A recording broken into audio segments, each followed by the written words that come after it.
إن الحمد لله نحمده ونستعينه ونستغفره ونعوذ بالله من شرور أنفسنا ومن سيئات أعمالنا من يهده الله فلا مضل له ومن يضلله فلا هادي له وأشهد أن لا إله إلا الله وحده لا شريك له وأشهد أن محمدا عبده ورسوله يا أيها الذين آمنوا اتقوا الله حق تقاته ولا تموتن إلا وأنتم مسلمون يا أيها الناس اتقوا ربكم الذي خلقكم من نفس واحدة وخلق منها زوجها وبث منهما رجالا كثيرا ونساء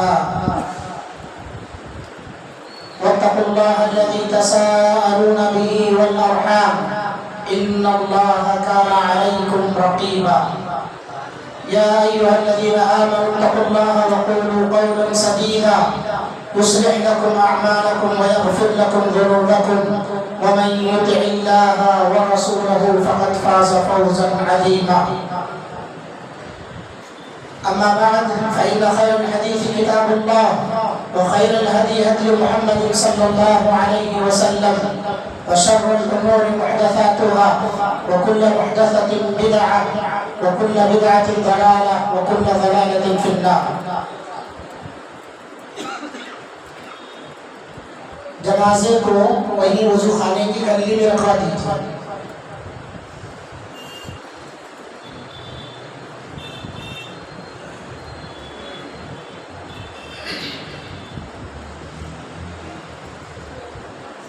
جو لوگ آخری صف میں ہیں ان سے درخواست ہے کہ وہ جنازہ رکھنے کی جگہ دے دیں.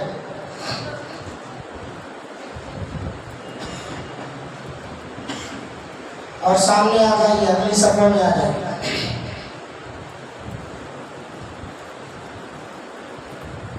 اعوذ باللہ من الشیطان الرجیم.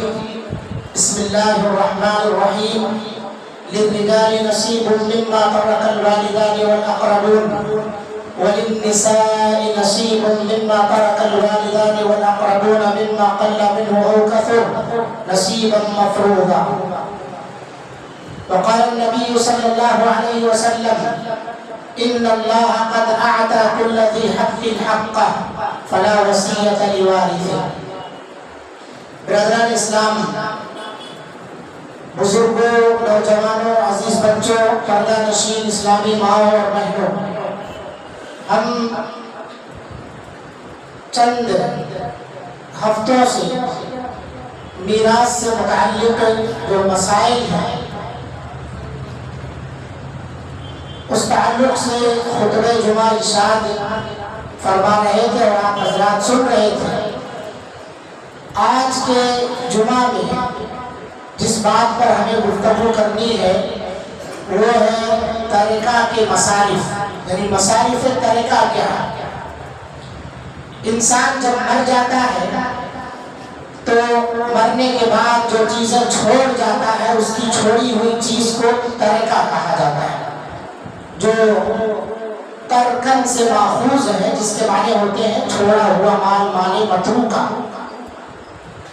تو جب بندہ چھوڑ کے مال مر گیا ہے تو اس مال سے متعلق کیا حقوق ہے, کس طرح سے ہم اس کو انجام دیں, یا تقسیم کرنے سے پہلے کتنے مراحل سے ہمیں گزرنا ہے.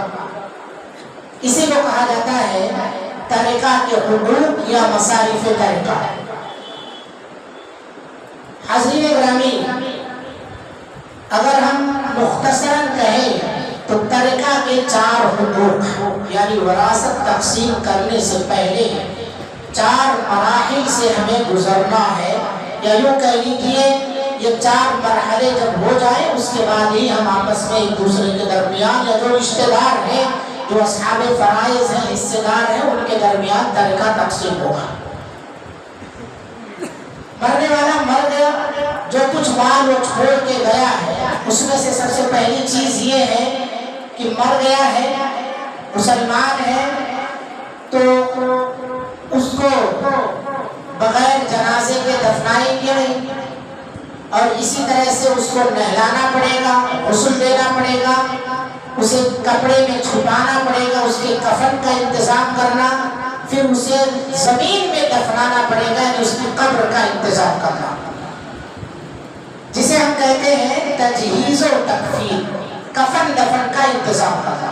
جب بندہ مر جائے، جسے ہم میت کہنے لگے، ڈاکٹر نے یہ ثبوت دے دیا ہو کہ اس کی روح نکل چکی ہے، یا اسی طرح سے ہم اور آپ پتہ لگا لیں کہ یہ فوت ہو چکا ہے، تو اسے میت کہا جاتا ہے۔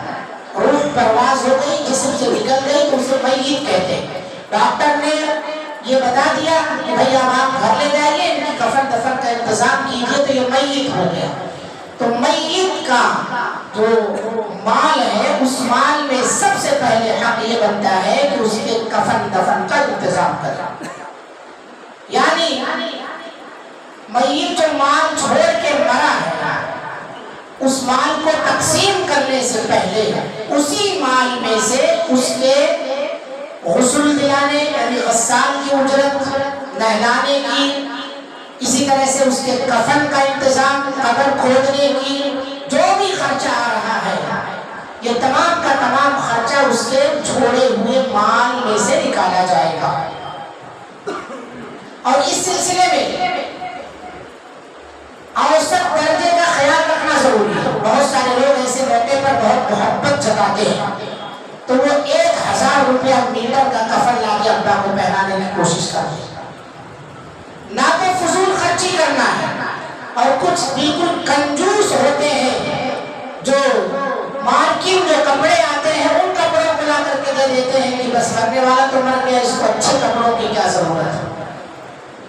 تو نہ تو کنجوسی کرنا ہے اور نہ ہی فضول خرچی کرنا ہے، یہ دو چیزوں کا خیال رکھنا ہے کفن کے سلسلے میں۔ ایک اور بات جو ہے وہ یہ ہے کہ ایسے موقع پر ہم لوگ دیکھتے ہیں کہ بہت سارے لوگ کھڑے ہو جاتے ہیں کہ کفن دفن یعنی میت کے غسل سے لے کر تدفین تک کی ذمہ داری میں اپنی طرف سے کر لیتا ہوں، چاہے اس کا کوئی اس کا بیٹا ہو، یا اسی طرح سے کوئی اس کے رشتہ دار ہو، یا دور کے کوئی دوست احباب ہو۔ ایسے لوگ کھڑے ہو جاتے ہیں، فوراً اپنی جیب سے اس چیز کو برداشت کر لیتے ہیں۔ یہ بھی درست نہیں ہے۔ میت کا جب ترکہ موجود ہے، اس کا چھوڑا ہوا مال موجود ہے، تو اس کے مال سے اس خرچ کو پورا کیا جائے۔ وہ آدمی اس کو ادا کر دیا، بعد میں اس کی قیمت آپ ادا کر دیجیے۔ جو آدمی کھڑا ہوا، جو بیٹا کھڑا ہوا، یا کوئی بھی آدمی کھڑا ہوا کہ میں اس کے پورے جو ہے جو مرنے کے بعد کے اعمال ہے میں انجام دوں گا، تو پورا کا پورا جو بھی اس نے خرچ کیا ہے، ساری کی ساری قیمت اس کے ترکے میں سے نکال کر کے دے دینا ہے آپ کو۔ یہ بات میں کیوں کہہ رہا ہوں؟ اس لیے کیونکہ یہ معاملہ میرے بھائیوں ہمارے یہاں یہ عام چلن ہے، اکثر لوگ ایسے موقع پر کھڑے ہو جاتے ہیں۔ یہ معاملہ خودداری سے متعلق ہے۔ آپ دیکھتے ہیں دنیا کے اندر کتنے ایسے اشخاص ہیں جو کبھی کسی سے کوئی کپڑا نہیں لیتے مدد میں، کبھی اپنی ضرورتیں کسی سے نہیں کہتے، کسی کے سامنے ہاتھ نہیں پھیلاتے ہیں، وہ اپنی خودداری پر زندگی گزارتے ہیں۔ اس کی خودداری کا خیال جب زندگی میں تھا تو مرنے کے بعد اس کی خودداری کا احترام کرنا چاہیے۔ دلیل حضرت مصعب بن عمیر رضی اللہ عنہ کا واقعہ صحیح بخاری کے اندر، جب یہ غزوہ احد میں شہید ہو گئے مصعب بن عمیر، یہ صحابی کی تاریخ پڑھیے، روٹے کھڑے ہو جائیں گے آپ۔ یہ وہ صحابی ہے جو اتنے ٹھاٹ باٹ سے زندگی گزارتے تھے کہ ایک جوڑا اگر انہوں نے کبھی زندگی میں پہن لیا تو پھر اس جوڑے کا نمبر نہیں آتا تھا۔ ایسی خوشبو لگا کے چلتے تھے کہ جس گلی سے گزر جائے، جس راستے سے گزر جائے تو پہچاننے والا پہچان لیتا تھا کہ سوائے مصعب کے کوئی یہ خوشبو استعمال نہیں کر سکتا ہے، اس راستے سے لگ رہا ہے مصعب گزرے۔ جو ڈریس انہوں نے پہن لیا، جو جوتا انہوں نے پہن لیا، پھر دوبارہ اسے نہیں پہنتے تھے۔ اتنی مالداری تھی اسلام لانے سے پہلے، لیکن اسلام لانے کے بعد تمام عیش و عشرت کی چیزوں کو چھوڑ دیا، اور پھر ٹاٹ اور بوریاں ان کے جسم پر آ گئے۔ اور جب شہید ہوئے، اللہ کے رسول صلی اللہ علیہ وسلم انہیں قبر میں لحد میں جب اتارنے لگے، کفنانے کی نوبت جب آئی تو ان کے جسم پر ایک چادر تھی، اسی چادر میں حضرت مصعب بن عمیر کو اللہ کے رسول صلی اللہ علیہ وسلم نے کفنایا. اور کیفیت دیکھیے، کفنانے کے وقت جب سر ڈھانپتے ہیں تو حضرت مصعب کا پیر کھل جاتا ہے، اور پیر ڈھانپتے ہیں تو سر کھل جاتا ہے. اللہ کے رسول صلی اللہ علیہ وسلم کی آنکھوں سے آنسو جاری ہو گئے، رونے لگے نبی رحمت للعالمین صلی اللہ علیہ وسلم. ان کی وہ زندگی دیکھ کر اور یہ والی زندگی دیکھ کر کہ مرتے وقت کفن بھی مکمل نصیب نہ ہو رہا. اللہ کے رسول صلی اللہ علیہ وسلم نے پیر پر سر ڈھانپ دیا، پیر پر اسخر گھاس رکھ دیا اور اسی حالت میں ان کو دفنا دیا. سوال یہ ہے کہ کیا وہاں اور صحابہ موجود نہیں تھے جو ان کے کفن دفن کا انتظام کر دیتے، پوری مکمل چادر دے دیتے تھے؟ موجود تھے، اور ایک سے بڑھ کر ایک تھے. حضرت عثمان غنی رضی اللہ عنہ بھی موجود ہیں، جو سب سے بڑے سخی امت کے گزرے ہیں. ایک بار نہیں، 7 مرتبہ کھڑے ہوئے. حضرت عثمان بن غنی جب اللہ کے رسول نے اعلان کیا، وہ صحابی وہی موجود ہے، یعنی اس وقت کا سب سے مالدار شخص، جس کی صفت ہی، جس کا لقب ہی غنی پڑ گیا، مالدار، وہ بھی اسی محفل میں ہے. لیکن کوئی اس چیز کی طرف نہیں آیا کہ میں کفن دیتا ہوں. کیوں؟ ان کی خودداری کا احترام کیا. اور نہ اللہ کے رسول نے اعلان کروایا کہ بھائی کوئی ہے جو مکمل انہیں کفن دے دے، اعلان بھی نہیں کروایا گیا. تو اللہ کے رسول صلی اللہ علیہ وسلم کے اس صحابی کو ایسے ہی دفن کر دیا گیا، اسی کفن کی حالت میں. تو یہ مسئلہ خودداری سے متعلق ہے.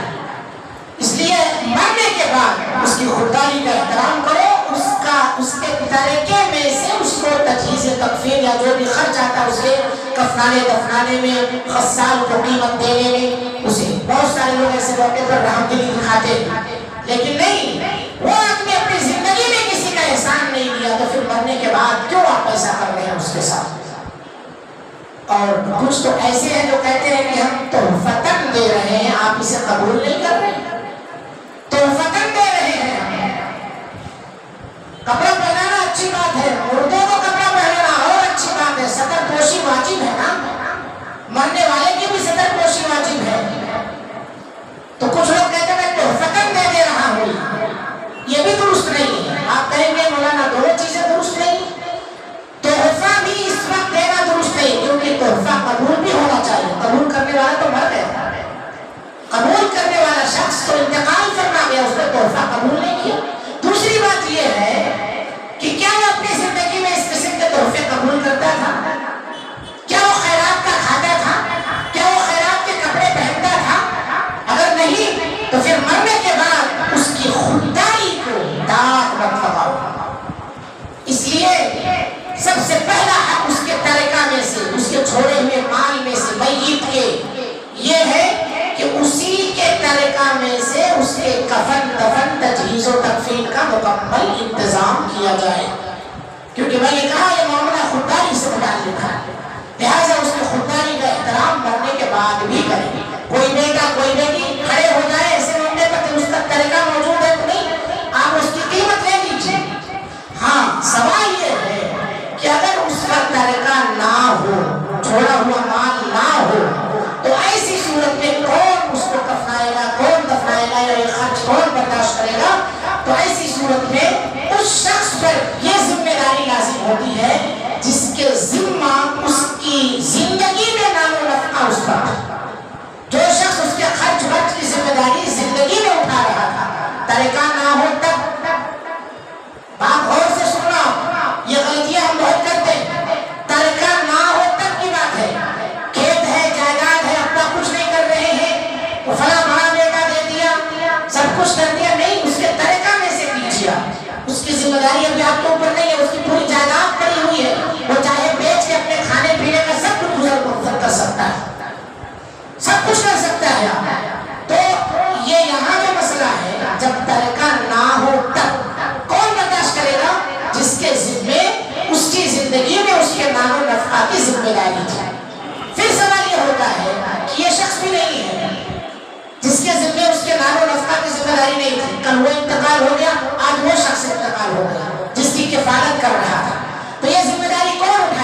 کی ذمہ داری یا اس کا خرچ بیت المال پر آتا ہے، مسلمانوں کے بیت المال پر، اس لیے بیت المال کی بڑی اہمیت بڑھ جاتی ہے۔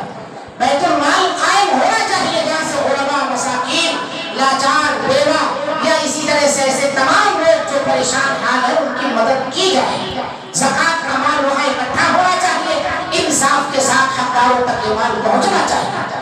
تو بیت المال سے اس کا خرچ ادا کیا جائے گا، بشرطے کہ مرنے والا مسلم۔ شرط بیت المال سے ایسے ویسے لوگوں کی مدد نہیں کی جاتی ہے، شرط یہ ہے کہ وہ مرنے والا مسلم ہو۔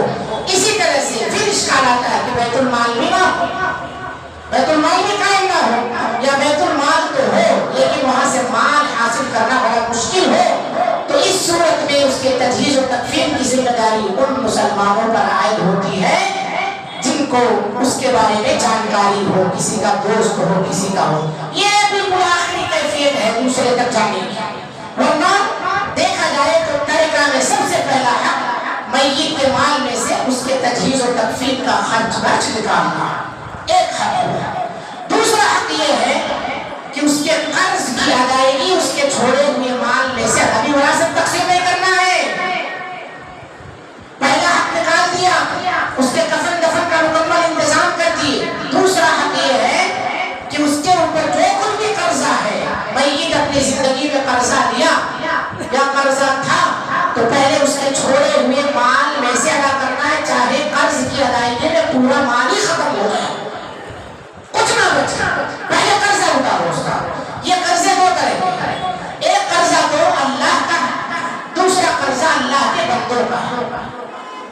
دین اللہ و دین عباد اللہ، اللہ کا ہے، اللہ کے بندوں کا ہے۔ اگر اللہ رب العالمین کا قرضہ ہے اور وہ قرض فرض سے متعلق ہے، جیسے اس کے اوپر فرض زکوٰۃ رہ گئی، وہ ادا نہیں کر پایا، باقی رہ گئی، اس کے اوپر فدیہ یا کفارہ تھا، نظر مانی تھی اس نے کچھ اللہ کے راہ میں خرچ کرنے کی، تو نظر کا پورا کرنا واجب ہے۔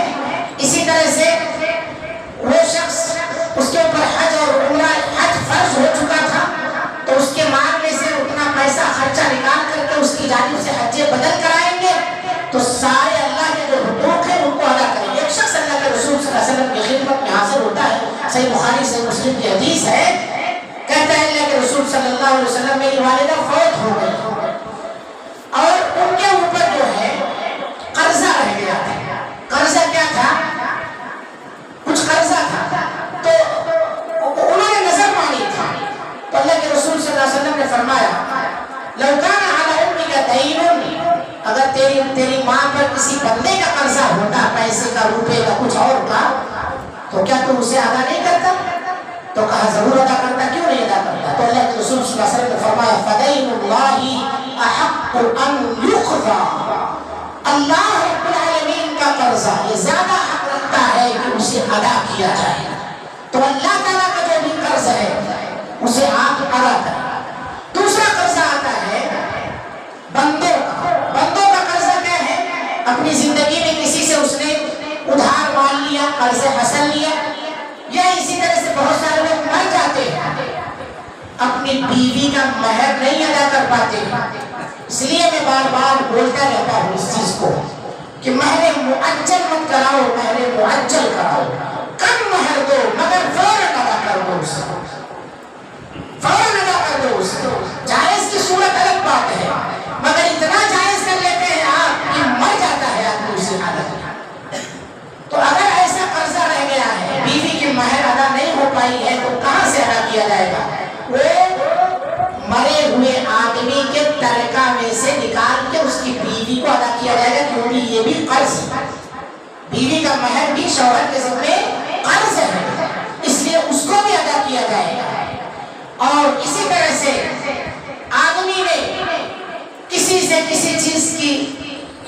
کوئی چیز خریدی، قیمت زندگی میں ادا نہیں کر پایا، وفات پا گیا، زمین خریدا یا کچھ اور کیا، وفات پا گیا، قیمت مکمل ادا نہیں ہوئی، تو یہ بھی قرض ہے، اس کے ترکہ میں سے چاہے بیچ کے گھر ہو، زمین ہو، جائیداد ہو، بیٹوں کے رہنے کے لیے نہ بنے، پہلے اس کا قرضہ ادا کیا جائے گا، پہلے اس کا قرضہ ادا کرو۔ اور ایسے ہی اپنا گھر میت نے یا یا زیور رہن وغیرہ پر رکھا ہو تو ترکہ سے اس رہن کو چھڑایا جائے گا، وہاں بھی اسی کی ادائیگی کی جائے گی، وراثت تقسیم نہیں کر دیا جائے گا۔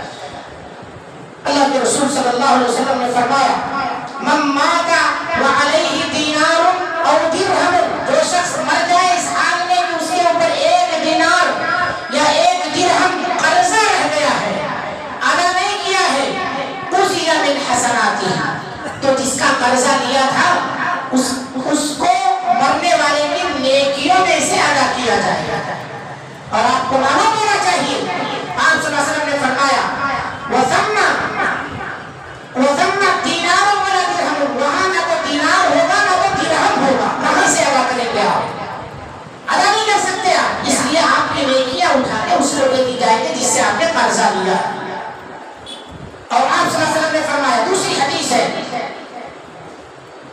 نفس المؤمن معلقۃ بدینہ حتی یقضی، مومن کا نفس اس کے قرض سے لٹکا رہتا ہے، قرض کی وجہ سے لٹکا رہتا ہے، اس کی روح لٹکی رہتی ہے بیچ میں آسمان اور زمین کے، جب تک کہ اسے ادا نہ کر دیا جائے۔ اس لیے مرنے والے پر اگر قرض ہے تو سب سے پہلے اس کے ترکہ میں سے ادا کیا جائے گا۔ یہ دوسرا حق ہے، چاہے وہ قرضہ اللہ کا ہو یا وہ قرضہ بندوں کا ہو، تمام قرضے اس کی جائیداد میں سے ادا کیے جائیں گے۔ زکات نہیں نکالا تو زکات نکالیے، حج اس پر فرض نہیں کر سکا تو اس کا قرض اتاریے آپ۔ اسی طرح اس نے فارم داخل کر دیا، سب کچھ کر دیا تھا، ساری تیاریاں کر لی تھی، مر گیا وہ شخص، تو حج بدل کے لیے کسی کو تیار کی، یا گھر کا کوئی بھی آدمی اپنا حج کر چکا ہے تو جا کر کے ابا کی طرف سے حج بدل کر دے تو یہ قرضہ ان کا اتر جائے گا۔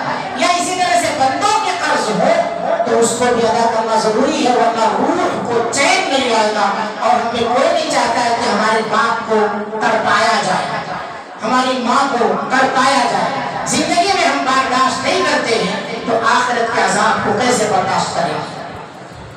تو میرے بھائیو، یہ دوسرا حق ہے۔ پہلا حق میں نے کہا تجہیز و تکفیر، دوسرا حق کیا ہے؟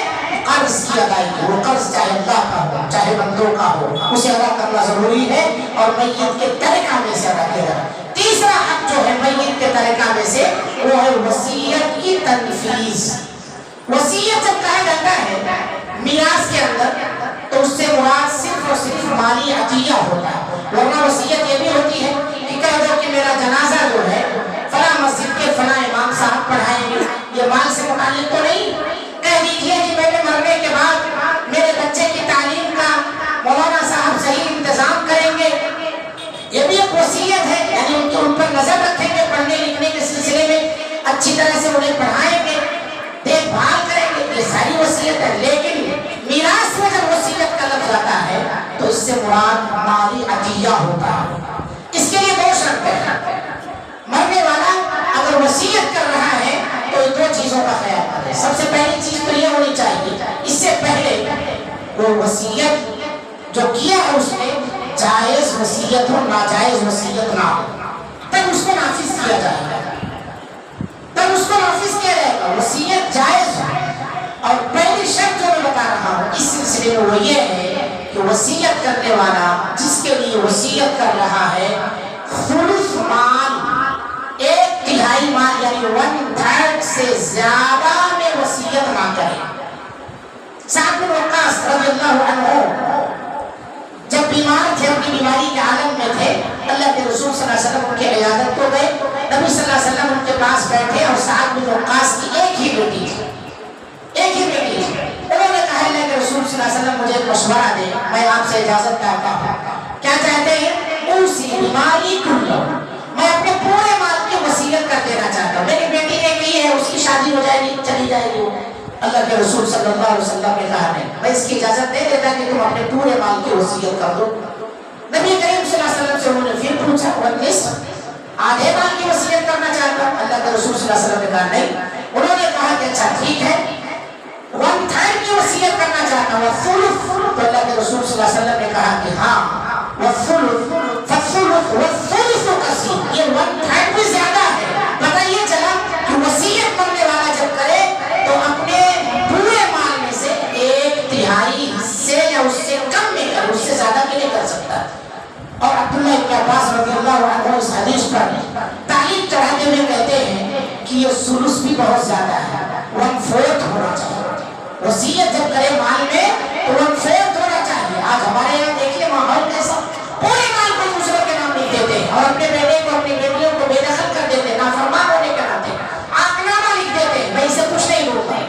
یا ایک اور مسئلہ ہے، وہ مسئلہ یہ ہے کہ دوسری جو شرط ہے وصیت کی کہ وہ وصیت وارث کے لیے نہ ہو، غیر وارث کے لیے۔ ایک شرط تو یہ ہے کہ 1/3 میں سے وصیت کرنا ہے، دوسری شرط یہ ہے کہ وہ ایسا آدمی نہ ہو جو آپ کی جائیداد میں سے حصہ پاتا ہو، قرآن نے اس کا حصہ بیان کیا ہو، اصحاب الفروض میں سے نہ ہو، حصے داروں میں سے نہ ہو، حصے دار نہ ہو جس کا حصہ متعین کر دیا اللہ نے، بانٹ دیا ہے، جو سورہ نساء آیت نمبر 11-12 کے اندر اللہ نے بیان فرمایا، اس میں سے نہ ہو، وہ غیر وارث میں سے یعنی اجنبی ہو، اجنبی سے مراد وراثت نہ پانے والا۔ تو یہ دو شرط ہے وصیت کی کہ جو وصیت کرنا ہے مال میں وہ 1/3 مال کی وصیت کرے یا اس سے کم۔ دوسری یہ ہے کہ وہ کسی وارث کے لیے جو جائیداد میں حصہ پاتا ہو، اس کا بیٹی یا بیٹا یا کوئی اور، اس طرح سے ان کے لیے وصیت نہ ہو۔ یہ 3 باتیں ہیں۔ اب ایک مسئلہ اسی میں آتا ہے کہ ایک آدمی مرتے مرتے یہ کہہ گیا کہ میرا فلاں گھر ہے، یہ جو میرا مجھلا بیٹا ہے اس کو وہ گھر دے دینا، باقی تم پورے بھائی جو ہے مل کے جو بھی بانٹتے ہو سب برابر برابر لے لینا، اس کو بھی دینا۔ اس میں سے ایک گھر کی وصیت کر گیا اور پورے میراث میں سے اس کو بھی حصہ لینے کے لیے کہہ گیا۔ مرنے کے بعد سارے بچے ششو بچے میں ہیں، کشمکش میں ہیں، ابا ایسا کہہ کے مر گئے تھے، کیا کریں گے؟ تو ایسی وصیت جو 1/3 مال سے ہو اور وارث کے لیے ہو، تو یہاں تمام رشتہ داروں کی رضامندی دیکھی جائے گی۔ اگر سارے رشتہ دار راضی ہیں، سارے بھائی اس بات پر راضی ہیں تو وصیت نافذ ہوگی، نہیں راضی ہیں تو پھر وصیت نافذ نہیں ہوگی، اس وصیت کو لاک مار دیا جائے گا۔ کیوں؟ اس لیے کہ اللہ کے رسول صلی اللہ علیہ وسلم نے فرمایا ان اللہ قد اعطى كل ذي حق حقه، اللہ رب العالمین نے یقیناً ہر ایک کو اس کا حق بانٹ دیا ہے۔ فلا وصیت لوارث، کسی وارث کے لیے وصیت نہیں ہے۔ اس حدیث پر عمل کرتے ہوئے اس وصیت کو کالعدم قرار دے دیا جائے گا۔ اگر رشتہ دار راضی ہیں تو پھر ٹھیک ہے، کوئی مسئلہ نہیں، ورنہ سب اپنا برابر برابر حق لیں گے، گرچہ مرنے والا وصیت کر گیا۔ یہ 3 حق ہوئے میت کے ماننے سے، اور تیسرا حق یعنی ان تینوں کو ادا کرنے کے بعد چوتھا مرحلہ یا چوتھا اسٹیپ آتا ہے، یہاں وراثت تقسیم ہوگی۔ وراثت تقسیم کرنے میں سب سے پہلے حصے داروں کو دیں گے، ان کا حصہ دے دینے کے بعد جو کچھ بچتا ہے بچا ہوا مال عصبہ لے لیں گے، جن کا کہیں ذکر نہیں ہے حصے کا، بچا ہوا مال عصبہ لے لیں گے۔ عصبہ انہیں کہا جاتا ہے، ملا تو ٹھیک اور نہیں ملا تو کوئی مسئلہ نہیں، انہیں عصبہ کہا جاتا ہے، جس کا حصہ متعین نہیں، عصبہ لے لیں گے۔ اصحاب الفروض انہیں کہتے ہیں جن کا حصہ متعین ہے، تو عصبہ لے لیں گے۔ عصبہ بھی اصحاب الفروض، اگر عصبہ نہ ہو تو مال کو اصحاب الفروض پر پھر لوٹا دیا جاتا ہے، جسے میراث کی اصطلاح میں رد کہا جاتا ہے، رد کر دیا، لوٹا دیا جائے گا۔ اگر اصحاب الفروض بھی نہ ہو یعنی حصے والے بھی نہ ہو اور بعد میں بچا ہوا مال لینے والے بھی نہ ہو، تب جا کر کے ذوی الارحام یعنی رشتہ داروں کو، دیگر رشتہ داروں کو ملتا مال۔ یہاں پہلے ہی کہتے تھے نواسی کو دے دیں گے، نواسی کو دے دیں گے، ادھر کر دیں گے۔ یہ مرحلے ہیں میرے بھائیوں جو ہم غلطی کر رہے ہیں، اس کو سیکھنا ضروری ہے۔ اللہ کے رسول صلی اللہ علیہ وسلم نے کہا ہے تعلموا الفرائض، علم میراث سیکھو۔ یہ ایسا علم ہے جو سب سے پہلے اٹھایا جائے گا، سب سے پہلے بھلا دیا جائے گا۔ آج ہم اسی بھول بھلیا میں گم ہیں۔ تو یہ ترتیب ہے، سب سے پہلے تجہیز و تکفین میت کے ماننے سے، دوسرا مرحلہ جو ہے اس کے اوپر جو قرضہ ہے، گھر آنے کے بعد قرضے کے بارے میں، ابا کے نام کچھ قرضہ تو نہیں تھا، وہ لسٹ کہاں ہے، سارے بھائی بیٹھے، چھپا مت لے یا پہلے اسے کیس دائر مت کر دے کہ ہاں پہلے میرا حق دے دو اس کے بعد دیکھیں گے قرضہ۔ کسی کا حق دے دیے تو پھر جو آخری میں بچے گا اسی کے گلے میں گھنٹی پک جائے گی، اس لیے وراثت پہلے نہیں تقسیم کریں۔ تیسری چیز ہے وصیت کا نفاذ، وصیت نافذ کرو، جائز وصیت، ناجائز وصیت نہیں، 2 شرط کے ساتھ، 1/3 مال میں وصیت ہو اور وہ وارث کے لیے نہ ہو، غیر وارث کے لیے۔ اگر وارث کے لیے ہے تو تمام رشتہ دار عالم کی رضامندی ضروری ہے، وہ راضی ہے تو ٹھیک ہے۔ اور آخری بات، اس کے بعد یہ 3 مرحلے جب ہو گئے تب میراث تقسیم ہوگی، جس کو جتنا حصہ ملنا ہے قرآن اور حدیث کے مطابق اتنا حصہ اس کو دے دیں، کیونکہ اللہ نے سب کا حق بانٹ دیا ہے۔ انصاف کے ساتھ سب کا حق دیجیے ورنہ قیامت میں پکڑے جائیں گے۔ یہ باتیں تھی ترکہ کے مسائل کے لیے کہا جاتا ہے، یا ترکہ سے متعلق حقوق۔ اللہ سے دعا ہے مولا کریم ہم تمام لوگوں کو یہ باتیں سمجھنے اور اس پر عمل کرنے، جہاں کوتاہیاں اس کی اصلاح کرنے کی توفیق عطا فرمائے۔